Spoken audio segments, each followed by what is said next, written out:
Good afternoon, everyone. I'm Dallas Rhodes. I am currently at Kennesaw State University, as you see, but when I was chair of the Department of Geology and Geography at Georgia Southern, I worked with both Chuck and Pernodi, and a large part of what we're going to have to say today is about our experiences in building in student enrollment in that department. Next, please. When we talk about student recruitment, the most obvious thing that we're worried about is the general size of the geoscience workforce. But there are related issues that play into that as well.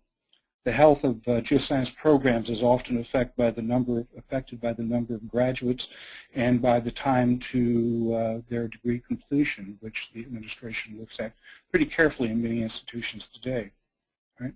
We're also concerned about addressing the grand challenges and having the people available to deal with issues that vary from global climate change to all of the resource issues, be it water, energy, or materials.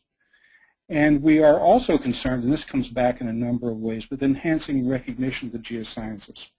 Most people have very little idea of who geologists are or what they do, unless they happen to be in one of the places where petroleum industry is particularly important, or as I was for a number of years, happened to be a geologist in Southern California where earthquakes and landslides are a fairly common occurrence and everyone seems to be or is affected by them. And that ability to have a recognition of the geosciences also plays back into our ability to recruit students because it affects our opportunities to recruit a diverse workforce and also the ability to attract particularly well-qualified students. So one of the points I want to make at the very beginning is that our ultimate value is always in what we contribute to society, and we're doing this basically because we do have a great deal to contribute. Next, please. Now, we're not alone. Those of you who have been working with this issue for any period of time know that there are a number of national efforts directed toward enhancing student recruitment. The National Science Foundation has a number of programs, some of them completely across the spectrum of NSF programs, some of them dealing directly with the Geo Directorate and some of them dealing directly with the Geo Division. So any perusal of the NSF website will direct you to opportunities for funding of these programs. Next, please. AGI is involved. I don't know whether you've been on YouTube to look at what AGI has put up there about earth sciences and careers in earth sciences, but there's some very well done videos, and I would encourage you to take a look at those and perhaps to make some use of them as well. And involved in lots of other ways, obviously, besides the YouTube presence. Next, please. And another resource I would point you to is the CERC website, the Science Education Resource Center run out of Carleton College, where a number of programs are centered. One of the strong programs there is the Building Strong Departments workshops, and you'll find a great number of useful materials in their student recruitment section. Next, please. There are also regional efforts such as the GeoForce, which is run out of the University of Texas, that are making use of the opportunity to bring students in from a variety of backgrounds and expose them to geosciences where they might not otherwise have an opportunity. Next, please. But what we're here today to talk about is not the national efforts nor the regional efforts, but really what can be done at a local level to enhance recruiting, and specifically what can be done within the department. Next, please. First question I want to address in some fashion is just why is it so difficult, right? And there are several factors that make recruiting geoscience majors more difficult than it is for a number of disciplines. First of all, as the slide indicates, a fair percentage of students in introductory geology courses simply do not believe that what they're being told is true. There's a wonderful YouTube video out there with Richard Alley addressing a group of Penn State alumni in which he says, 10% of the students in my intro classes think I'm an evil liar. I'm going to tell them things they don't want to believe, like humans do have an impact on the climate, like evolution actually does occur, like energy resources are finite, and they are turned off from the very beginning by the idea. In fact, that 10% is a relatively small fraction of the population of a whole. In which polls you read somewhere between 30 and 40% of the general American public believe those things. Next, please. And of course, compared to a number of other disciplines, science majors are just so darn hard, as this very good article in the New York Times that was published about a year ago indicated. They pointed out that 40% of STEM students starting an undergraduate program will fail to complete their degree, right? And that when you include the number of pre-meds in that, it becomes even larger, on the order of 60% of all the students starting in basic STEM fields and pre-med will fail to finish that degree. And as one person said, the reality of the, quote, math science death march is what does in most of these students when they realize what it is they're going to have to put up with over 4 years to end up with a degree. Next, please. This is a piece that was published last fall as a GSA groundwork article by Susan Collin and Annie Holmes that dealt with obstacles to recruiting minorities into the geosciences. And some of these are fairly specific to underrepresented groups, and some of them are more general. Right? They pointed out that underrepresented minorities make up 16 to 17% of all the STEM degrees, but only about 5 to 7% of the geoscience degrees. Right? And that for a number of underrepresented groups, the general attractors to the geosciences, which we'll talk more about in a second, don't work very well. For example, the single most important attractor I think most of us would see is the positive experience in an undergraduate course, an intro-level geology course. But the problem for many underrepresented groups is they simply don't have access to these courses. Right? This is true at a number of HBCUs, at Hispanic-serving institutions, and particularly seems to be true for Native Americans. Right? The love of the outdoors, which many of us tout as one of the great reasons for becoming a geologist, isn't universally appreciated. Underrepresented minorities in particular do not find immediately the idea of working outdoors as something of great interest to them. Right? They pointed out in the article that a National Park survey done at Yellowstone indicated that of the total number of visitors, only about 1.5% were African American and only about 1% Hispanic. So many of these students simply don't have the opportunity that others do. And finally, they point out the importance of the family influence, which is a crucial element for the career decisions of many of these students in underrepresented groups, who are often the very first members of their family to enter college and to have a chance to earn a degree. One story they didn't bring out, but which I learned a while back, was that Colin Powell had originally been an engineering major when he had gone to the City University of New York, and after one semester of struggling through calculus at the same time that he was taking an intro geology course, he decided that he wanted to change his major. And so when he went home and told his parents this, they were utterly horrified that he would become a geologist instead of an engineer, and it took no small amount of effort on his part to convince them that this was actually a wise decision. Right? Another thing which they don't mention, which I've learned is an issue, is we like to talk about travel as an attractor, but very often travel is something which is really a negative for some underrepresented groups. Next, please. So this is a set of data done by AGI. I produced this first slide for the GSA meeting last fall. They had polled, I think it was, they got 92, this is based on 92 responses to their exit survey of undergraduates. And some of the things we would expect become issues in how they decided to become geology students. I'm a little surprised that I enjoy the outdoors as a small percentage as it is, but perhaps that isn't surprising. I also noticed that I was previously interested in the subject actually ends up having a greater number of students than I would have suspected. At Georgia Southern, we saw students who were interested when they came in, but they were often students who were particularly interested in paleontology. But by far the largest percentage of the students who became geology majors because they had positive experiences in their undergraduate courses. The next slide next slide, is a more recent data set based on the second round of surveys. This one had 294 responses from 46 different departments, and I'll quickly direct your attention just to the green lines. I think perhaps the most surprising thing here is the one that says they were interested in geoscience when they came to the university. In fact, the percentage of total undergraduates who were interested in geoscience upon arrival and those who became geosciences because of a intro course is practically the same.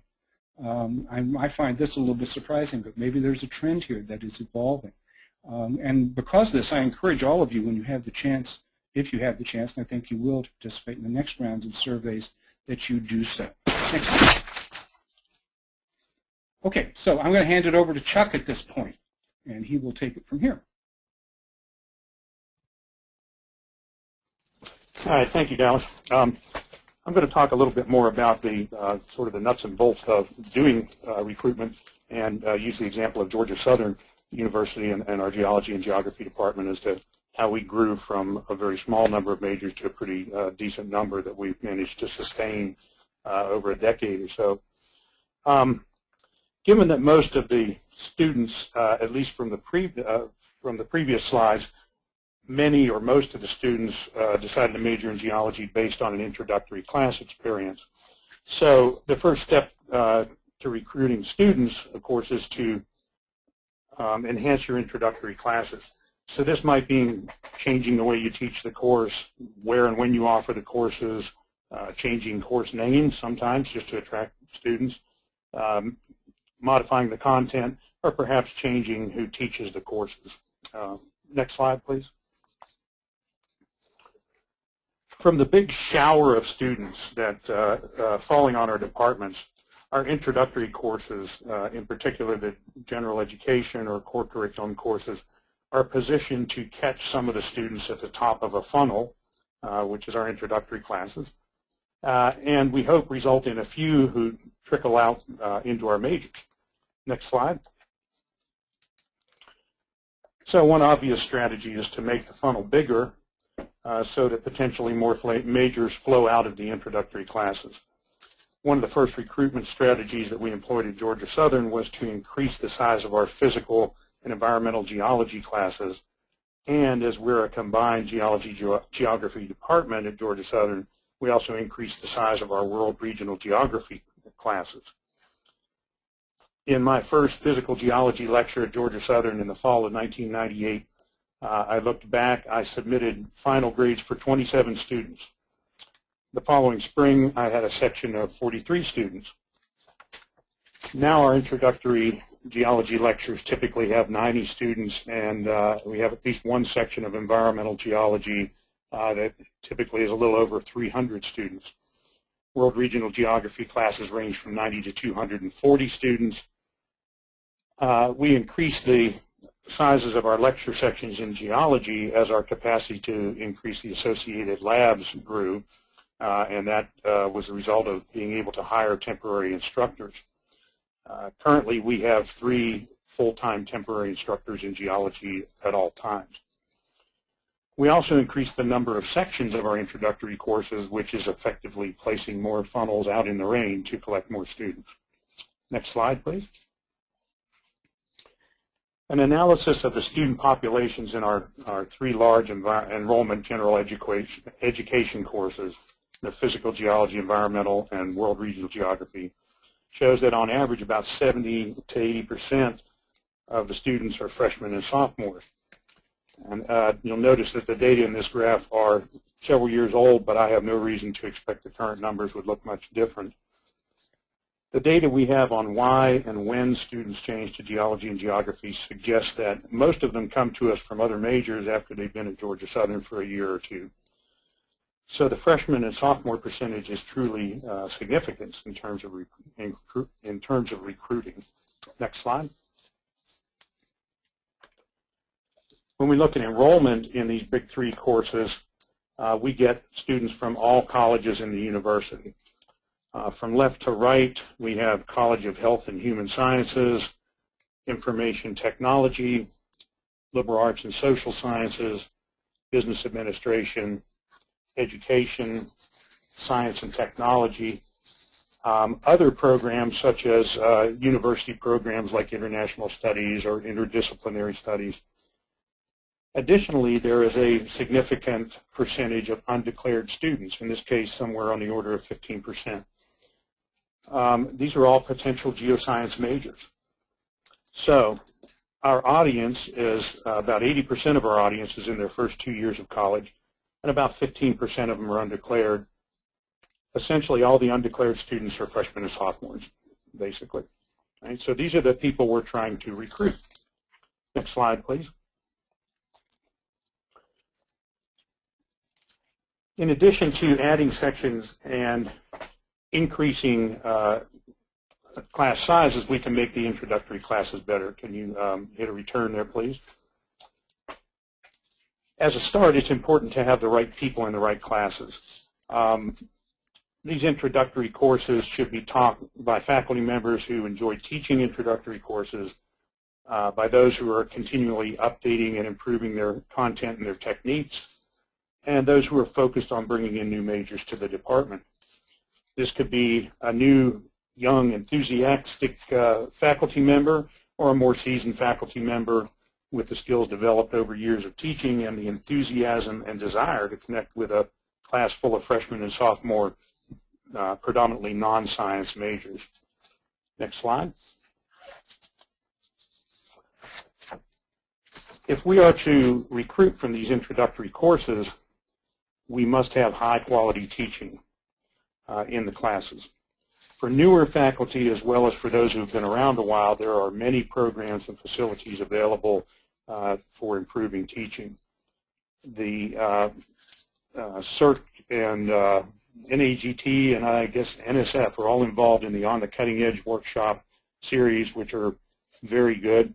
There are sessions at AGU and GSA and other professional meetings focused on teaching. Like Georgia Southern, many institutions have a center devoted to improving teaching.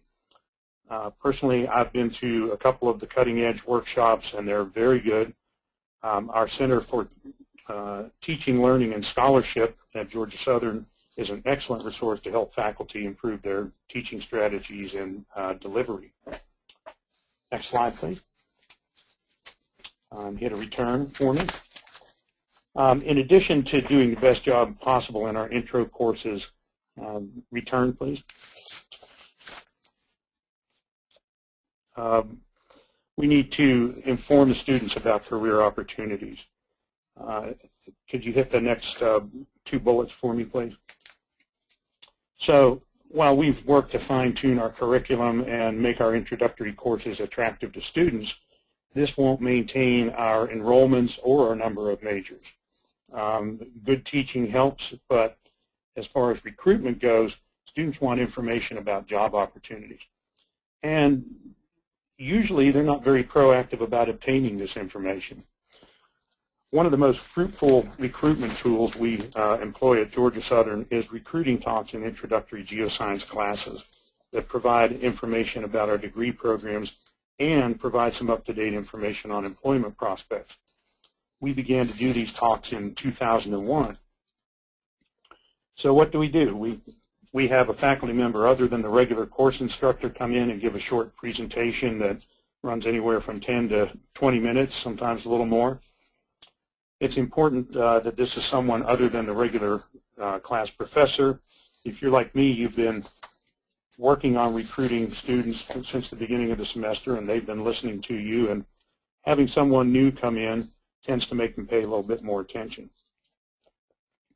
We give talks in all of our introductory geology and geography courses, and we try to schedule these right before pre-registration for the next semester, or at least during the first part of pre-registration for the next semester. For this to work well, everyone needs to buy into it. It takes cooperation among faculty. Those teaching the courses have to make the time available for the recruitment talks. Someone has to take ownership and work out the schedule each semester. And we typically have 2 geologists and 2 geographers doing the majority of the talks every semester. So each of us does something, does 3 or 4 talks over a 2-week period. This can be a challenge to fit in, but the rewards are definitely worth the effort.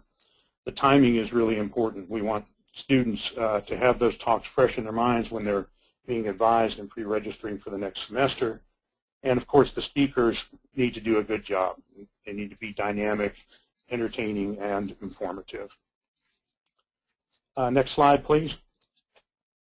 This slide and the next are examples of some of the slides we've used in recruiting talks. So what do we say in these talks? We talk about life after college. We talk to them about how to choose a major in college. Many of them are in a major because someone has told them to be in that major. But we encourage them to look for information and be proactive about selecting their major. We assure them they'll get a well-rounded education in our department and that they'll develop critical thinking and problem-solving skills that will serve them well in their careers. And we encourage them to take college seriously and maintain a good GPA, which will help them be competitive in the job market. Next slide, please. We explain why geology and geography are good career fields for the 21st century, and we emphasize special skills like GIS. We point out that as geo majors, they will use cutting-edge technology, geospatial technology, remote sensing, LIDAR, GIS, ground penetrating radar, RTK GPS, and so on, all of the cool tools we have. I personally invite them to come to talk to me or any of our faculty about our majors or the job market.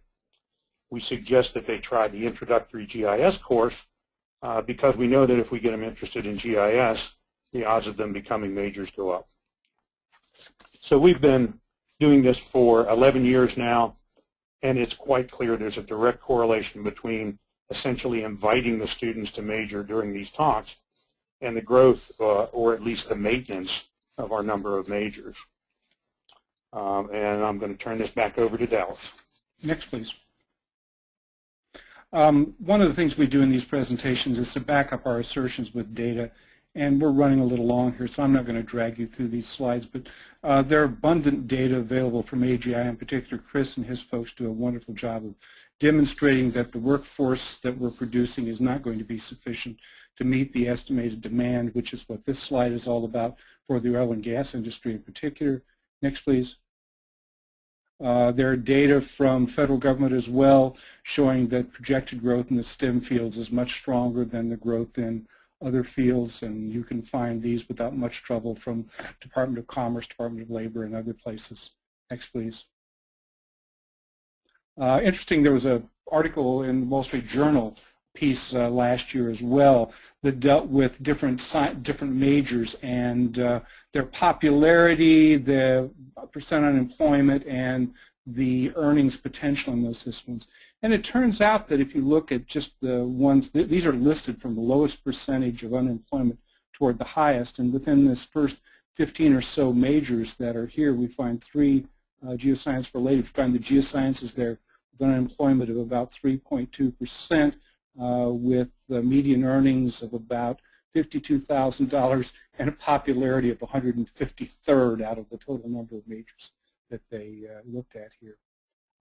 I suggest that you take a look at this website. There's interesting stuff to be garnered there. Next, please. And again, going back to some of the AGI data, this is a little bit old, but Chris assures me that the trends of these lines are the same as what are shown here. Obviously, some fields produce higher starting salaries and mean salaries than other disciplines, but still, when you put this up against data for the biological sciences, the geosciences in general look very good. Next, please.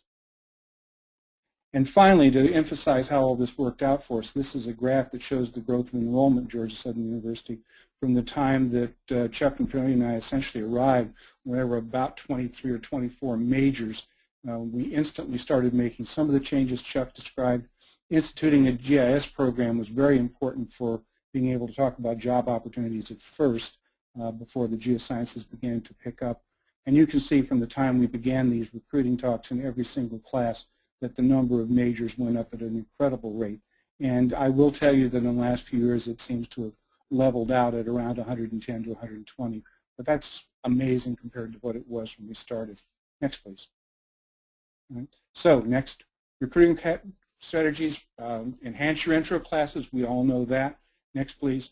But what not everybody does is to inform students about the career opportunities that are out there. It's remarkable how little most of them know about careers in general, but about career opportunities in the geosciences in particular. Next, please. Thank you.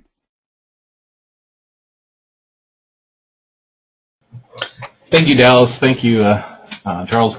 So we have a couple questions that did come in. The first one would like to put to you is, what is your experience as far as other departments at Georgia Southern picking up on your strategy for recruitment? I'll answer to begin with, and Chuck may have more to add. As far as I know, no other department started doing what we were doing. Some of them don't care. Biology's got more students than they know what to do with. The chair of the biology department is a good friend of mine, and he offered me 200 students anytime I felt I could handle them. I think the physics department, which had relatively small numbers to begin with, also began to apply some of these techniques. I'm not sure to what degree, if any, they've actually used recruitment talks. Chuck, do you know any more? As far as I know, that's the state of the situation right now, that there really has not been any effort by any department I'm aware of other than a little bit of work in physics. Okay. I will say that when the administration found out what we were doing, they were pretty pleased because they have this very strong notion, backed up by substantial data, that students are more likely to stay with the university once they declare a major, that undeclared students are the students at most risk for leaving. And our efforts to actually get people to declare majors were considered positive and got very positive responses from the provost's office. So another question that had come in was, what did you do to get the faculty that's teaching intro to engage in this activity? Well, this was at a time when some pretty bad things were happening to geoscience departments, and actually when I was hired as the chair, one of the things the dean made clear that I needed to do was to find a way to grow the numbers. That 20-some students in a university that had been growing at a fantastic rate, and was upwards then of about 14,000 students, just simply wasn't acceptable, and the institution couldn't continue to support programs that had so little to contribute to the institution. So faced with the reality that the institutional support was waning, and one of the things we needed to do to change that was to increase the number of majors, it wasn't actually all that difficult to convince people that we needed to do something, and this was the best idea we found. Mm-hmm. One person, Steve Hoven, has he submitted a question really explaining what they do, which basically is after the first exam, they send a targeted email to the best scoring students as sort of a soft sell, get them to consider the geosciences as a major. Well, what is sort of your reaction as far as dealing with the population you've had at Georgia Southern to an approach sort of like that? We didn't do that, but I've heard of other people who did. I know the fellow who was chair at the University of Kansas told me that he sent a letter to every student who got an A in a geography course at the end of the semester, congratulating them on their achievement and suggesting that, you know, they might consider geography as a major, that obviously they had an aptitude for the subject. I think it's a very positive idea. I mean, I can't see how any harm could be done. Do you have any opportunity to give your careers presentation in other introductory courses, such as like in biology or physics or you know, or the like, or are they that protective of their potential majors?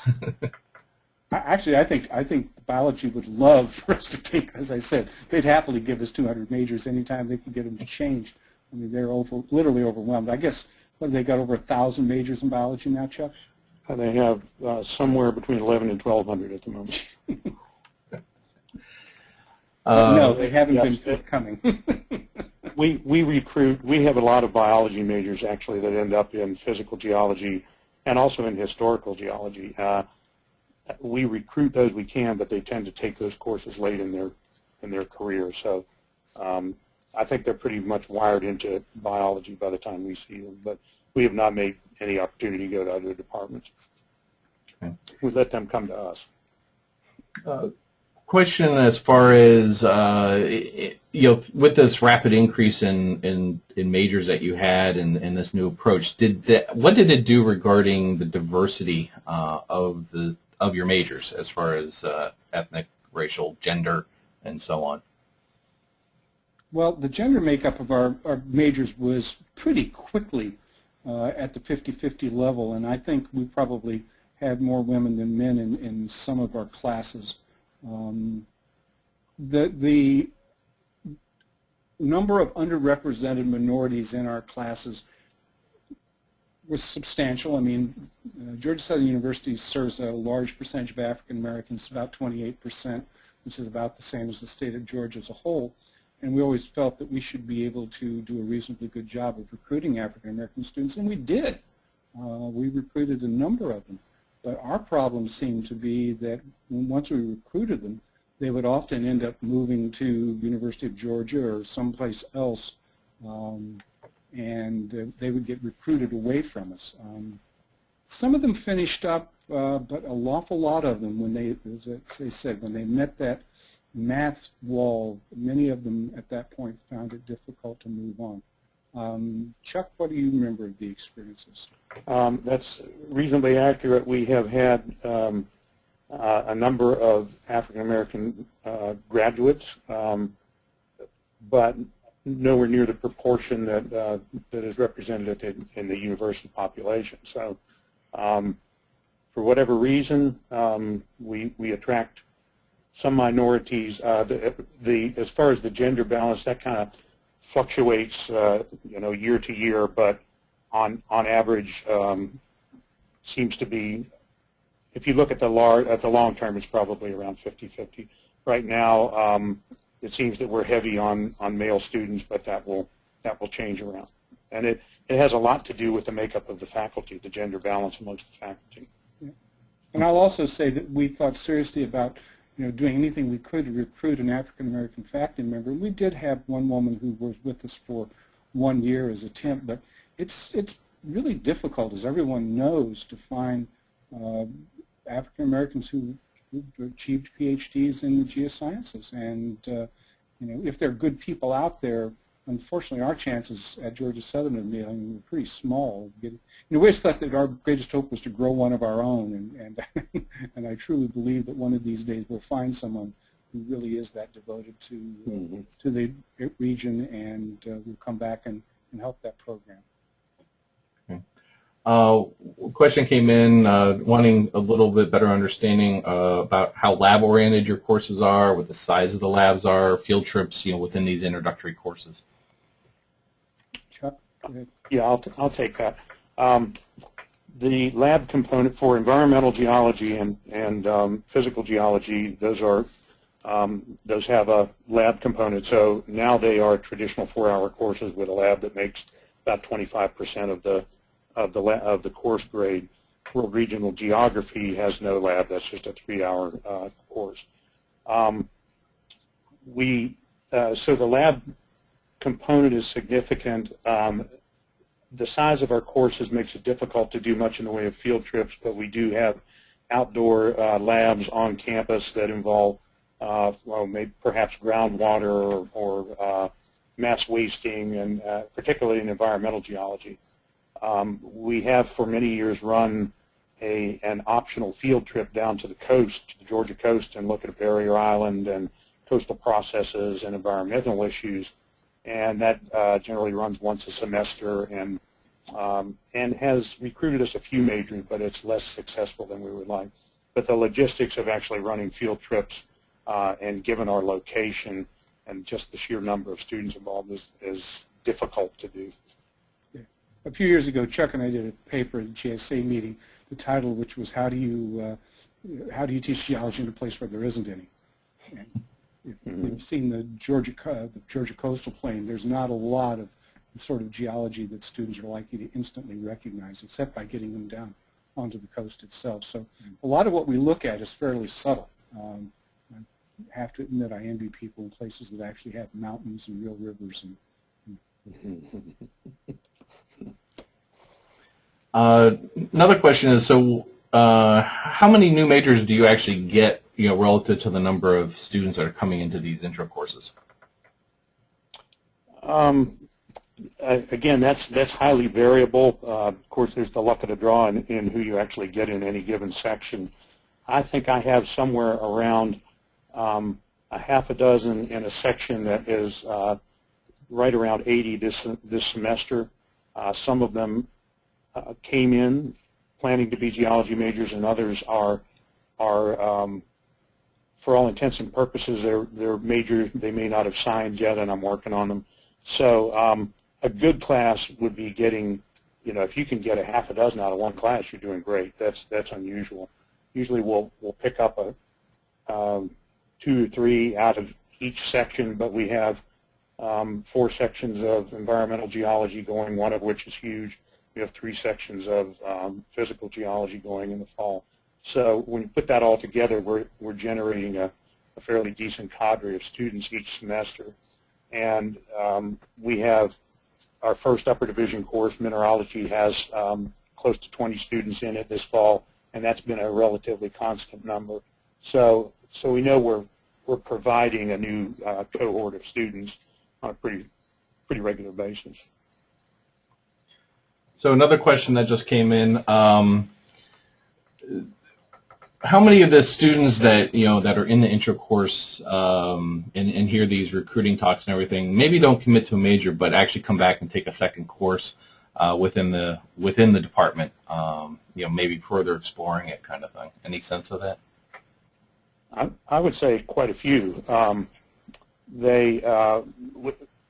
We get a lot of students who take environmental geology and physical geology. They fulfill 2 different parts of the science requirement in the core curriculum, so they can get a couple of those requirements taken care of. And if we, as long as we have good dynamic people teaching the intro courses and they have a good experience, they're likely to come back and take another one. And the odds go up when they take more than one course that we can recruit them. Dallas, would you like to say something about our exit surveys and the responses about the recruiting talks? Right. Well, we've been doing exit surveys of our seniors for years in-house, and it's clear that a fair number, and I would say probably more than half of the students who filled these out over the last few years indicated that the recruitment talk had an impact on them. Chuck's right that the field trip, as much as many of them enjoyed it, didn't seem to have as much of an impact on them as the recruitment talk. I think it's also fair to say that a 5% recruitment level out of most classes would be exceptionally good. We've had classes where there were more than that, but as Chuck indicated, it's often just the luck of the draw. So David Bowman followed up sort of along these lines, commenting how impressive that yield rate was for these intro classes. And his question is, are you using any non-traditional teaching techniques in these intro classes, or is it more of the traditional intro lecture kind of environment? Again, that varies with instructor. I would characterize mine as a fairly traditional lecture, although I work very hard at talking to the students and getting them to talk back to me. The lab sections tend to have about 30 people in them, so that's where a lot of the one-on-one teaching goes on. We have other instructors who use very different methods and who will use small group activities and a lot of different techniques. I personally do a lot of demonstrations in my classes. Those seem to generate a lot of interest and enjoyment. So I would say it's a combination of traditional lecture methods, and for those that want to do it, there's the opportunity to do small group activities. But as we've increased the size of the lectures, those sorts of things become a little more challenging. So the lab sections become pretty important in what kind of an experience they get there, since that's a more hands-on and one-on-one. And the labs are relatively traditional geoscience labs. And I would say we also use a certain degree of bribery to get students involved in the department outside of the class they're in. If we're having a seminar on campus, particularly someone who's talking about a topic that might be of general interest, then we'll offer them some sort of bribe to attend that. When we usually did a pizza party for the department at least once a semester, and students in classes who were doing particularly well will get invited to come have lunch with us and get a chance to meet some of the other. Our own students were, and I really want to emphasize this, the best recruiters are the students already in the department. They did a marvelous job of chatting up these freshmen and talking to them about how much they had enjoyed their opportunities, the opportunities they had at being geology majors at Georgia Southern. A comment I'd like to quickly follow up on that Dallas mentioned, that we sort of had leveled off in terms of our recruitment and number of majors, and that is true. But one of the interesting things that seems to be happening, at least over the last 2 years or so, is that our number of geology majors is growing to some degree at the expense of the geography majors. So I feel like we're still advancing in terms of our ability to recruit the geologists. So the balance in the department is changing somewhat, but just looking at geology alone, I'd say we're still growing. Okay. Interesting question. So have you ever thought about bringing in, environmental and geotechnical consultants to, give at least some part of the talk about the careers opportunities? And if so, have they been more successful, less successful than faculty? We haven't used them in the introductory level courses. What we have done is we have a department seminar once a week, and each term we try to bring in someone to talk about career opportunities. And sometimes this is one of our own alums who will be in the area and will come back and talk about the sorts of things that she or he did in graduate school or since they graduated. We have also used other professionals, though. People working at, let me try to think. We had people from the Corps of Engineers come in, had people working Savannah River site come in, geologists who were at that location, people doing consulting. There's a fair amount of work along the coast.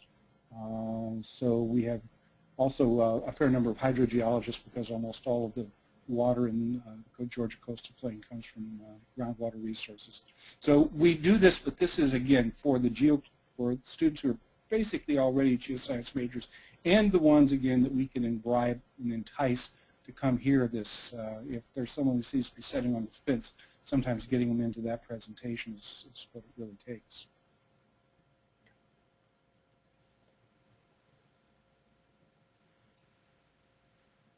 Okay, we just got in another comment. I'll just read it. For comparison, this is from David Bowman. For comparison, our Cal State Fullerton 101s have about a 1 to 2% yield, but average about 130 students. Lectures also not tied to lab, so they run about 1,200 students through 101 per semester, but only have about 500 seats in lab. You have similar classes not tied to lab, and does that change the yield? Obviously, the more hard data on this kind of stuff can, influence the decision makers like deans and the like. We had some other classes. We taught a basic oceanography class. We taught a history of life class, and something else I'm not remembering at the moment, that didn't have a lab. And in fact, we saw far less yield out of those classes than we saw from the fundamental courses in environmental and physical geology. The ones that fit the liberal arts requirements seem to be the ones where we got most of the students from. That is true. The intro sort of general education level oceanography has not been much of a recruiter, but we're putting in one of our young, really dynamic